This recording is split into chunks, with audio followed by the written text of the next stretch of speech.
Today is the day your life turns around. Whether you know it or not, this message you're about to hear has magical quality about it. It seems that everyone who has heard it has had something profound happen in his or her life, something great. It seems to come into people's lives at just the right time. However you came across this message, it has found you. I'm certainly grateful it found me. You may not have heard my voice before, but by the end of this story, I know you'll know who I am. You see, human potential can happen at any time. I can just give you my experience and hope it's something that you can hook on to.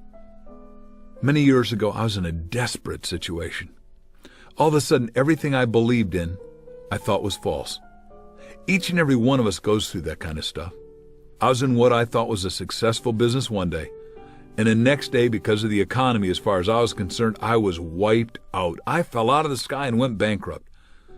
And immediately I felt so bad about myself that I wanted to dust myself, because I thought my self-worth and my net worth were the same, which now I can tell you unequivocally are not.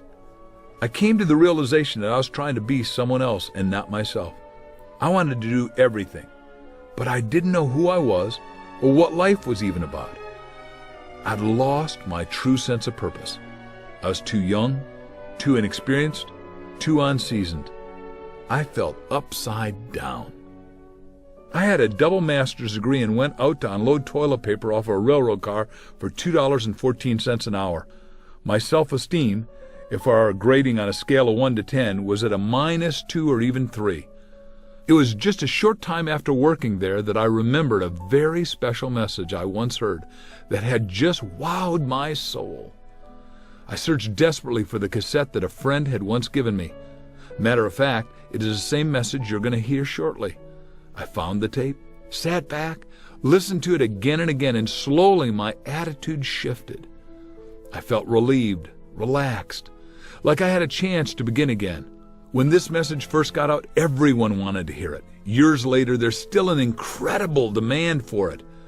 You see, as I was reminded that human potential could happen at any time, this message changed my life and my way of thinking. My hope is that it does the same for you without having to hit the bottom I did. I'm Mark Victor Hansen, and you may know me as a co-author of the popular, world-renowned Chicken Soup for the Soul and 1 Minute Millionaire series. In some ways, that story seems like far-away time, and in some ways, it seems like it just happened yesterday. As I was at my desk today, I contemplated the new, exciting, and sometimes scary lifestyle revolution of which we are a part. Daily, I'm told by people how their life is ever-changing and how unpredictable it is for them. Indeed, we find ourselves living much differently than the past generations. We live longer. We experience much, much more of what life has to offer. Major changes have occurred, like how we raise our children versus how we were raised, how we care for and nourish ourselves, how to develop our career path, and due to corporate downsizing, restructuring, and mergers, we have to adjust, often changing careers 3 or 4 times during our life. Sometimes we even make this change because our interests change. It seems everything from relationships to home life, to our need for new skill development, our search for spirituality, and even our retirement brings on changes that create anxiety and, more positively stated, excitement in our lives. So I thought for a while, what advice could I give someone? How could I help them? Where could they turn? What should they do? And then it came to me. I recalled the message that for decades has held the secret of transforming life itself. It was delivered by the Dean of Personal Development, Earl Nightingale. The message was called The Strangest Secret. Now, Earl was no ordinary man. Rather, he was a man of creative genius, a world-renowned author and speaker, a man with enormous scope and knowledge. He was literally a man who inspired everyone who came in contact with him. On December 7th, 1941, Earl was at Pearl Harbor, in a lookout tower on a battleship Arizona. 1,000 men died in the Arizona. Earl was one of only 100 who survived. After the war, Earl worked in the radio industry in both Phoenix and Chicago. He also owned his own insurance business. In 1956, he recorded a message for his insurance sales force. That message, The Strangest Secret, is what has become one of the most famous recordings ever made. The Strangest Secret has sold millions of copies and is the only gold record ever achieved within the spoken word industry. Its message is simple yet profound and powerful. The Strangest Secret inspired so many people throughout the world that it is actually credited for launching the spoken word industry. For the next few moments, I invite you to sit back and relax. However, be prepared to have something deep inside of you get exposed, stirred, enriched. This could be the discovery that enables you to do literally everything and anything you wish to do smoothly and creatively for the rest of your life. Over the years, this discovery has been shared with anyone who would listen, and tremendous transformations have taken place for those who have followed the simple steps contained within this 30-minute message. Men and women who worked in companies rose to positions of senior management, becoming presidents and CEOs. People in politics have won elections. Salespeople have earned record-breaking commissions. Self-employed professionals and consultants attracted new clients and increased their incomes. Business owners saw their businesses and profits rise. People who were stuck in a wrong job have found their true calling. Those who dreamt of being their own boss discovered the springboard that led to their success. But the position, money, and visible signs of success were only a small part of what these people really gained. Now you will make alike discoveries as Earl Nightingale uncovers the strangest secret in the world for you too. His message is as valuable and pertinent today as it has ever been. For all of you who follow it, be prepared to leap to the top, and we'll see you there. Now here is my friend, Earl Nightingale. I'd like to tell you about the strangest secret in the world. Some years ago, the late Nobel Prize-winning Dr. Albert Schweitzer was being interviewed in London, and a reporter asked him, "Doctor, what's wrong with men today?" And the great doctor was silent a moment, and then he said, "Men simply don't think." It's about this that I want to talk with you. We live today in a golden age. This is an era that man has looked forward to, dreamed of, and worked toward for thousands of years. But since it's here, we pretty well take it for granted. We in America are particularly fortunate to live in the richest land that ever existed on the face of the earth, a land of abundant opportunity for everyone. But do you know what happens? Well, let's take 100 men who start even at the age of 25. Do you have any idea what will happen to those men by the time they're 65? These 100 men who all start even at the age of 25 believe they're going to be successful. If you asked any one of these men if he wanted to be a success, he'd tell you he did. And you'd notice that he was eager toward life, that there was a certain sparkle to his eye, an erectness to his carriage, and life seemed like a pretty interesting adventure to him. But by the time they're 65, 1 will be rich. 4 will be financially independent. 5 will still be working. 54 will be broke. Now think a moment. Out of the 100, only 5 make the grade. Now why do so many fail? What has happened to the sparkle that was there when they were 25? What's become of the dreams, the hopes, the plans? And why is there such a large disparity between what these men intended to do and what they actually accomplished? When we say about 5% achieve success, we have to define success. And here's the best definition I've ever been able to find. Success is the progressive realization of a worthy ideal. If a man is working toward a predetermined goal and knows where he's going, that man is a success. If he's not doing that, he's a failure. Success is the progressive realization of a worthy ideal. Rollo May, the distinguished psychiatrist, wrote a wonderful book called Man's Search for Himself. And in this book he says, the opposite of courage in our society is not cowardice. It is conformity. And there you have the trouble today. It's conformity, people acting like everyone else without knowing why, without knowing where they're going. Now think of it. In America right now, there are over 18 million people 65 years of age and older. And most of them are broke. They're dependent on someone else for life's necessities. Now, we learn to read by the time we're 7. We learn to make a living by the time we're 25. Usually by that time, we're not only making a living, we're supporting a family. And yet by the time we're 65, we haven't learned how to become financially independent in the richest land that has ever been known. Why? We conform. And the trouble is that we're acting like the wrong percentage group, the 95 who don't succeed. Now, why do these people conform? Well, they really don't know. These people believe that their lives are shaped by circumstances, by things that happen to them, by exterior forces. They're outer-directed people. A survey was made one time that covered a lot of men, working men, and these men were asked, "Why do you work? Why do you get up in the morning?" 19 out of 20 had no idea. If you ask them, they'll say, well, everyone goes to work in the morning, and that's the reason they do it, because everyone else is doing it. Now let's get back to our definition of success. Who succeeds? The only person who succeeds is the person who is progressively realizing a worthy ideal. He's the person who says, I'm going to become this, and then begins to work toward that goal. I'll tell you who the successful people are. A success is the school teacher who's teaching school because that's what he or she wants to do. The success is the woman who's a wife and mother because she wanted to become a wife and mother and is doing a good job of it. The success is the man who runs the corner gas station because that was his dream. That's what he wanted to do. The success is the successful salesman who wants to become a top-notch salesman and grow and build with his organization. A success is anyone who is doing deliberately a predetermined job because that's what he decided to do deliberately. But only 1 out of 20 does that. That's why today there isn't really any competition unless we make it for ourselves. Instead of competing, all we have to do is create. You know, for 20 years, I looked for the key which would determine what would happen to a human being. Was there a key I wanted to know which would make the future a promise that we could foretell to a large extent? Was there a key that would guarantee a person's becoming successful if he only knew about it and knew how to use it? Well, there is such a key, and I've found it. Have you ever wondered why so many men work so hard and honestly without ever achieving anything in particular, and others don't seem to work hard and yet seem to get everything? They seem to have the magic touch. You've heard them say that about someone. Everything he touches turns to gold. And have you ever noticed that a man who becomes successful tends to continue to become successful? And on the other hand, have you noticed how a man who's a failure tends to continue to fail? Well, it's because of goals. Some of us have goals, some don't. People with goals succeed because they know where they're going. It's that simple.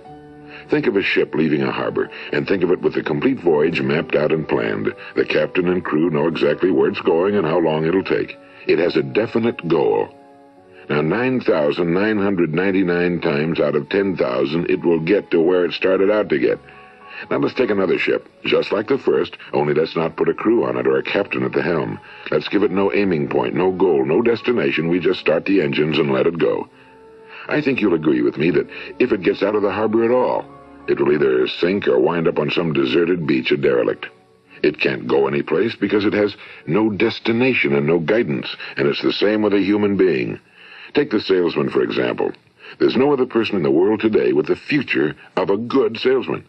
Selling is the world's highest paid profession, if we're good at it and if we know where we're going.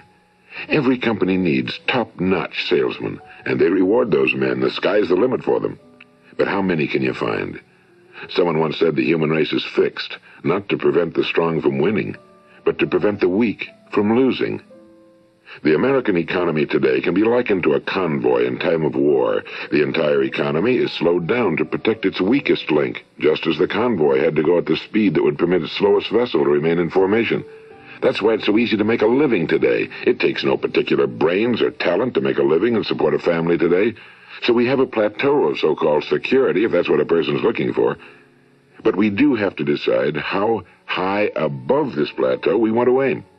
Now let's get back to the strangest secret in the world, the story that I wanted to tell you today. Why do men with goals succeed in life and men without them fail? Well, let me tell you something which, if you really understand it, will alter your life immediately. If you understand completely what I'm going to tell you from this moment on, your life will never be the same again. You'll suddenly find that good luck just seems to be attracted to you. The things you want just seem to fall in line, and from now on you won't have the problems, the worries, the gnawing lump of anxiety that perhaps you've experienced before. Doubt, fear, well, they'll be things of the past. Here's the key to success and the key to failure. We become what we think about. Now let me say that again. We become what we think about. Throughout all history, the great wise men and teachers, philosophers and prophets have disagreed with one another on many different things. It's only on this one point that they are in complete and unanimous agreement. Listen to what Marcus Aurelius, the great Roman emperor, said. A man's life is what his thoughts make of it. Disraeli said this, "Everything comes if a man will only wait. I've brought myself by long meditation to the conviction that a human being with a settled purpose must accomplish it, and that nothing can resist a will that will stake even existence for its fulfillment." Ralph Waldo Emerson said this, "A man is what he thinks about all day long." William James said, "The greatest discovery of my generation is that human beings can alter their lives by altering their attitudes of mind." And he also said, "We need only in cold blood act as if the thing in question were real, and it will become infallibly real by growing into such a connection with our life that it will become real. It will become so knit with habit and emotion that our interest in it will be those which characterize belief." And he also said, "If you only care enough for a result, you will almost certainly attain it. If you wish to be rich, you will be rich. If you wish to be learned, you will be learned. If you wish to be good, you will be good. Only you must then really wish these things, and wish them exclusively, and not wish at the same time 100 other incompatible things just as strongly." In the Bible, you read in Mark 9:23, "If thou canst believe, all things are possible to him that believeth." My old friend Dr. Norman Vincent Peale put it this way, "This is one of the greatest laws in the universe. Fervently do I wish I had discovered it as a very young man. It dawned upon me much later in life, and I found it to be one of the greatest, if not my greatest discovery outside of my relationship to God. The great law, briefly and simply stated, is that if you think in negative terms, you will get negative results. If you think in positive terms, you will achieve positive results. That is the simple fact," he went on to say, "which is at the basis of an astonishing law of prosperity and success. In 3 words, believe and succeed." William Shakespeare put it this way, "Our doubts are traitors and make us lose the good we oft might win by fearing to attempt." George Bernard Shaw said, "People are always blaming their circumstances for what they are. I don't believe in circumstances. The people who get on in this world are the people who get up and look for the circumstances they want, and if they can't find them, make them." Well, it's pretty apparent, isn't it? And every person who discovered this for a while believed that he was the first one to work it out. We become what we think about.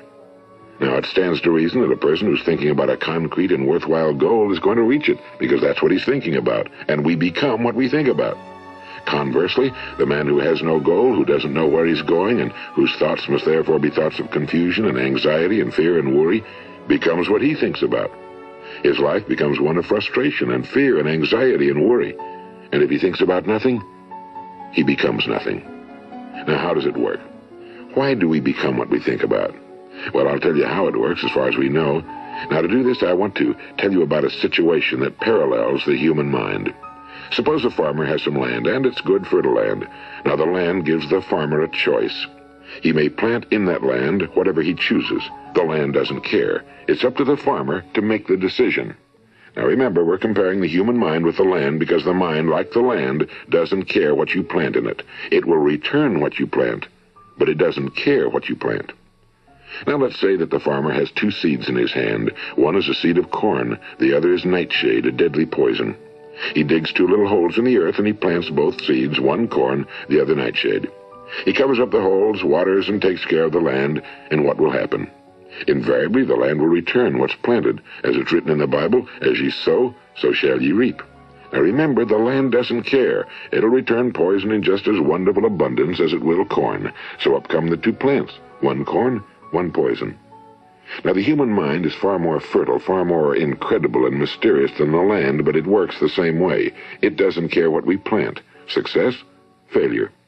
A concrete, worthwhile goal, or confusion. Misunderstanding, fear, anxiety, and so on. But what we plant, it must return to us. You see, the human mind is the last great unexplored continent on Earth. It contains riches beyond our wildest dreams. It will return anything we want to plant. Now, you might say, well, if that's true, why don't people use their minds more? Well, I think they figured out an answer to that one, too. Our mind comes as standard equipment at birth. It's free, and things that are given to us for nothing we place little value on. Things that we pay money for, we value. The paradox is that exactly the reverse is true. Everything that's really worthwhile in life came to us free. Our minds, our souls, our bodies, our hopes, our dreams, our ambitions, our intelligence, our love of family and children and friends and country, All these priceless possessions are free. But the things that cost us money are actually very cheap and can be replaced at any time. A good man can be completely wiped out and make another fortune. He can do that several times. Even if our home burns down, we can rebuild it. But the things we got for nothing, we can never replace. The human mind isn't used because we take it for granted. Familiarity breeds contempt. It can do any kind of job we assign to it, but generally speaking, we use it for little jobs instead of big, important ones. Universities have proved that most of us are operating on about 10% or less of our abilities. So decide now, what is it you want? Plant your goal in your mind. It's the most important decision you'll ever make in your entire life. What is it you want? Do you want to be an outstanding salesman? A better worker at your particular job? Do you want to go places in your company? In your community? Do you want to get rich? All you've got to do is plant that seed in your mind, care for it, work steadily toward your goal, and it will become a reality. It not only will, there's no way that it cannot. You see, that's a law, like the laws of Sir Isaac Newton, the laws of gravity. If you get on top of a building and jump off, you'll always go down. You'll never go up, and it's the same with all the other laws of nature. They always work. They're inflexible. Think about your goal in a relaxed, positive way. Picture yourself in your mind's eye as having already achieved this goal. See yourself doing the things you will be doing when you've reached your goal. Ours has been called the phenobarbital age, the age of ulcers and nervous breakdowns and tranquilizers. At a time when medical research has raised us to a new plateau of good health and longevity, far too many of us worry ourselves into an early grave trying to cope with things in our own little personal ways without learning a few great laws that will take care of everything for us. These things we bring on ourselves through our habitual way of thinking. Every one of us is the sum total of his own thoughts. He is where he is because that's exactly where he really wants to be, whether he'll admit that or not. Each of us must live off the fruit of his thoughts in the future, because what you think today and tomorrow, next month and next year, will mold your life and determine your future. You're guided by your mind. I remember one time I was driving through eastern Arizona, and I saw one of those giant earth-moving machines roaring along the road at about 35 miles an hour with what looked like 30 tons of dirt in it. A tremendous, incredible machine, and there was a little man perched way up on top with the wheel in his hands guiding it. And as I drove along, I was struck by the similarity of that machine to the human mind. Just suppose you're sitting at the controls of such a vast source of energy. Are you going to sit back and fold your arms and let it run itself into a ditch? Or are you going to keep both hands firmly on the wheel and control and direct this power to a specific, worthwhile purpose? It's up to you. You're in the driver's seat. You see, the very law that gives us success is a two-edged sword. We must control our thinking. The same rule that can lead a man to a life of success, wealth, happiness, and all the things he ever dreamed of for himself and his family. That very same law can lead him into the gutter. It's all in how he uses it, for good or for bad. This is the strangest secret in the world. Now, why do I say it's strange, and why do I call it a secret? Actually, it isn't a secret at all. It was first promulgated by some of the earliest wise men, and it appears again and again throughout the Bible, but very few people have learned it, understand it. That's why it's strange, and why for some equally strange reason it virtually remains a secret. I believe that you could go out and walk down the main street of your town and ask one man after another what the secret of success is, and you probably wouldn't run into one man in a month who could tell you. Now, this information is enormously valuable to us if we really understand it and apply it. It's valuable to us not only for our own lives, but the lives of those around us, our families, employees, associates, and friends. Life should be an exciting adventure. It should never be a bore. A man should live fully, be alive. He should be glad to get out of bed in the morning. He should be doing a job he likes to do because he does it well. One time I heard Grove Patterson, the great late editor-in-chief of the Toledo Daily Blade, make a speech, and as he concluded his speech, he said something I've never forgotten. He said, "My years in the newspaper business have convinced me of several things. Among them, that people are basically good, and that we came from someplace and we're going someplace. So we should make our time here an exciting adventure. The architect of the universe didn't build a stairway leading nowhere." And the greatest teacher of all, the carpenter from the plains of Galilee, gave us the secret time and time again. As ye believe, so shall it be done unto you. I've explained the strangest secret in the world and how it works. Now, on this side, I want to explain how you can prove to yourself the enormous returns possible in your own life by putting this secret to a practical test. I want you to make a test that will last 30 days. It isn't going to be easy, but if you'll give it a good try, it will completely change your life for the better. Now, back in the 17th century, Sir Isaac Newton, the English mathematician and natural philosopher, gave us some natural laws of physics which apply as much to human beings as they do to the movement of bodies in the universe.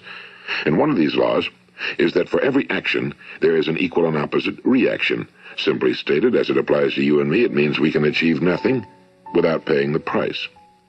The results of your 30-day experiment will be in direct proportion to the effort you put forth.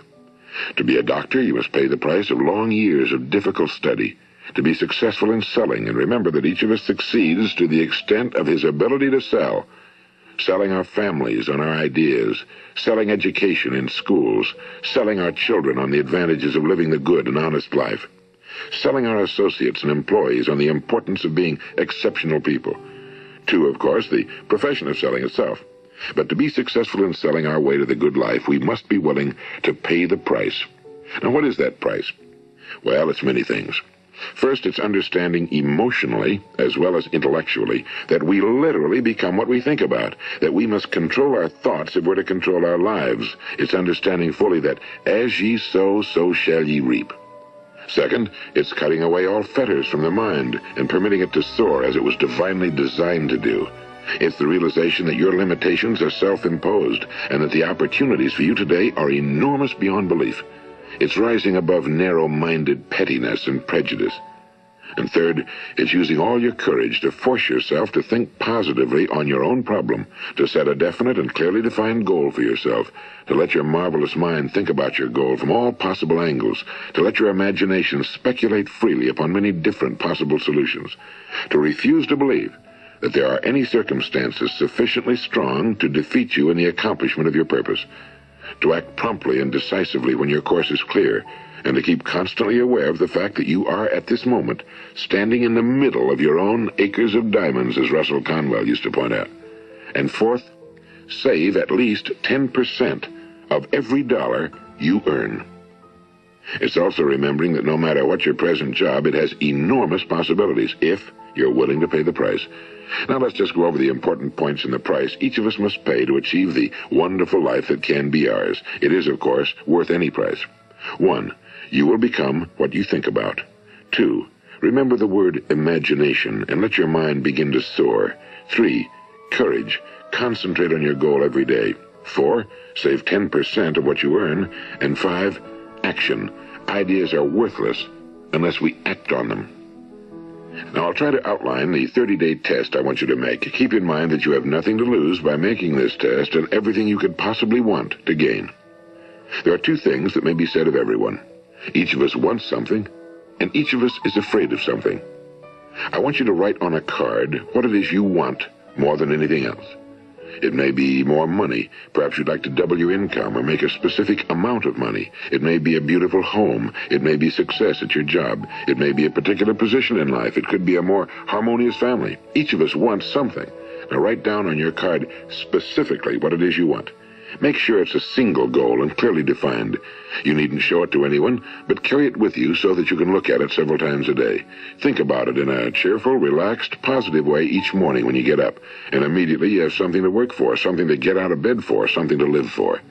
Look at it every chance you get during the day and just before going to bed at night.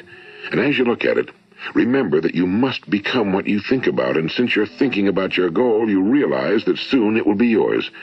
In fact, it's yours really the moment you write it down and begin to think about it. Look at the abundance all around you as you go about your daily business. You have as much right to this abundance as any other living creature. It's yours for the asking. Now we come to the difficult part. Difficult because it means the formation of what is probably a brand new habit, and new habits are not easily formed. Once formed, however, it will follow you for the rest of your life. Stop thinking about what it is you fear. Each time a fearful or negative thought comes into your consciousness, replace it with a mental picture of your positive and worthwhile goal. And there'll come times when you'll feel like giving up. It's easier for a human being to think negatively than positively. That's why only 5% are successful. You must begin now to place yourself in that group. For 30 days, you must take control of your mind. It will think about only what you permit it to think about. Each day for this 30-day test, do more than you have to do. In addition to maintaining a cheerful, positive outlook, give of yourself more than you've ever done before.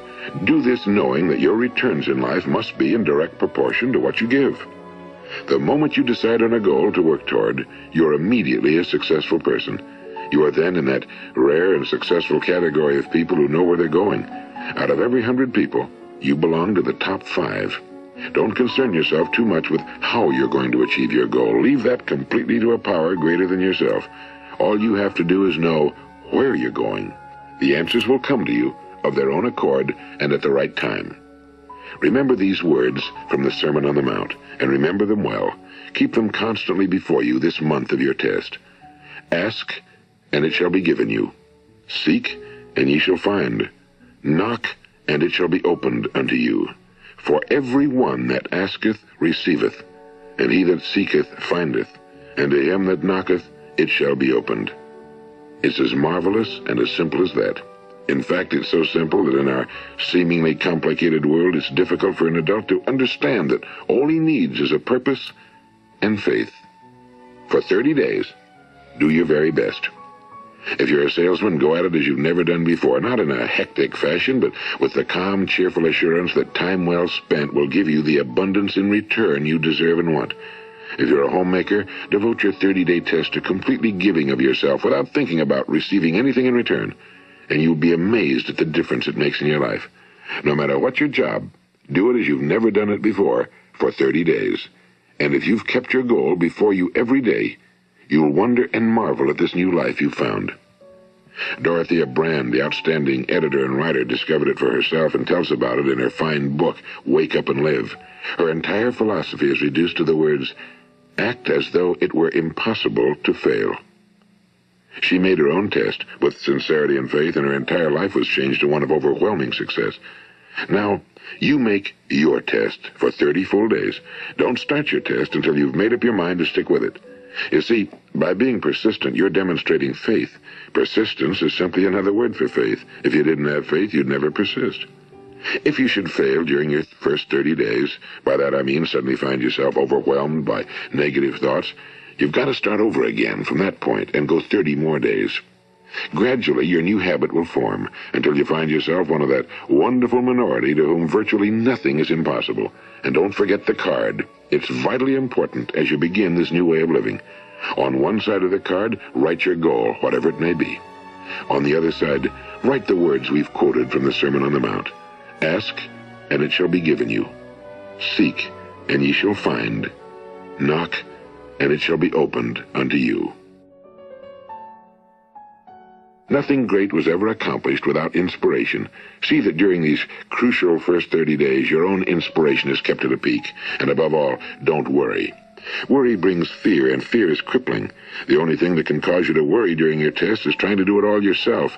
Know that all you have to do is hold your goal before you. Everything else will take care of itself. Remember also to keep calm and cheerful. Don't let petty things annoy you and get you off course. Now, since making this test is difficult, some will say, why should I bother? Well, look at the alternative. No one wants to be a failure. No one really wants to be a mediocre individual. No one wants a life constantly filled with worry and fear and frustration. Therefore, remember that you must reap that which you sow. If you sow negative thoughts, your life will be filled with negative things. If you sow positive thoughts, your life will be cheerful, successful, and positive. Now, gradually, you will have a tendency to forget what you've heard on this recording. Play it often. Keep reminding yourself of what you must do to form this new habit. Gather your whole family around at regular intervals and listen to what's been said here.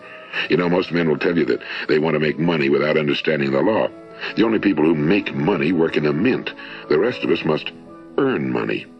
This is what causes those who keep looking for something for nothing or a free ride to fail in life. The only way to earn money is by providing people with services or products which are needed and useful. We exchange our time and our product or service for the other man's money. Therefore, the law is that our financial return will be in direct proportion to our service. Now, success is not the result of making money. Making money is the result of success, and success is in direct proportion to our service. Most people have this law backwards. They believe that you're successful if you earn a lot of money. The truth is that you can only earn money after you're successful. It's like the story of the man who sat in front of the stove and said to it, "Give me heat, and then I'll add the wood."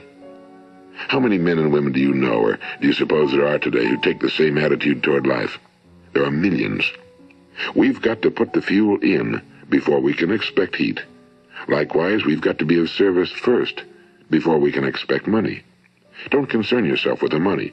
Be of service, build, work, dream, create. Do this and you'll find there's no limit to the prosperity and abundance that will come to you.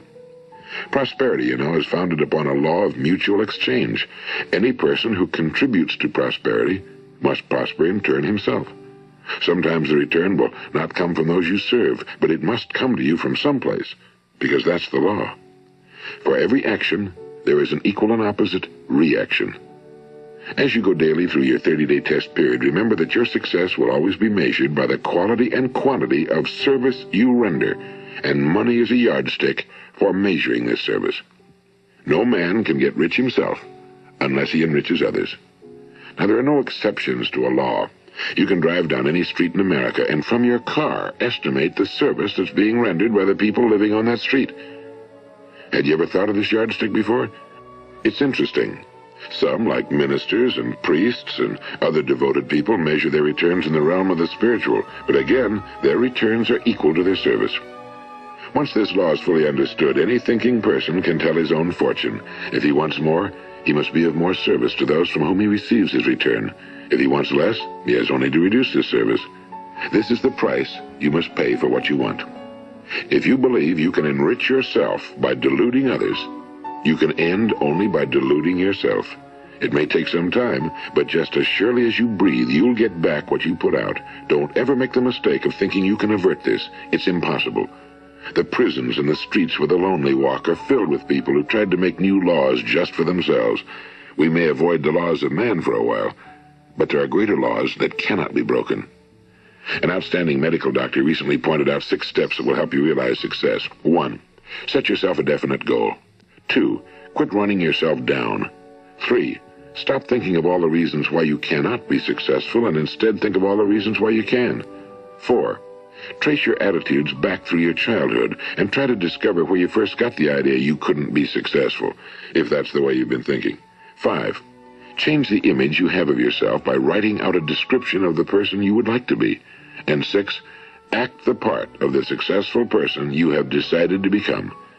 The doctor who wrote those words is a noted West Coast psychiatrist, Dr. David Harold Fink. Do what the experts since the dawn of recorded history have told you you must do. Pay the price by becoming the person you want to become. It's not nearly as difficult as living unsuccessfully.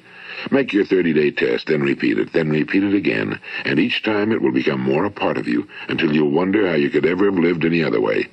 Live this new way and the floodgates of abundance will open and pour over you more riches than you may have dreamed existed. Money? Yes, lots of it. But what's more important, you'll have peace.